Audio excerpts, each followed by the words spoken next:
हमारे प्लेन ने मुंबई से दुबई के लिए टेक ऑफ किया और इस पॉइंट पर फिनिक्स रडार से गायब हो गया। इसका मतलब हमारा प्लेन ऑफ कोर्स होकर समंदर की तरफ ड्रिफ्ट हो गया।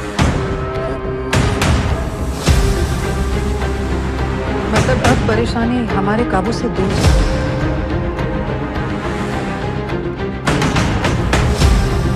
मिडिल ईस्ट मुल्कों की एयर स्पेस कभी वायलेट नहीं हुई है। वो हाईजैक इवेंट्स के लिए भी सबसे कम प्रिपेयर्ड है।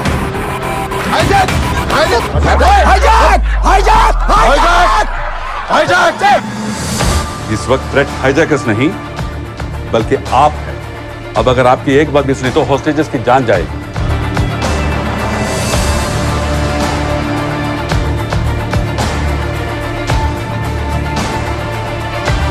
सर मुझे कवर फायर देना है।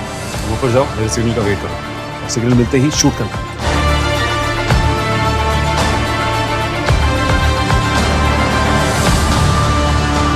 तो ठीक है, एक लास्ट ऑपरेशन,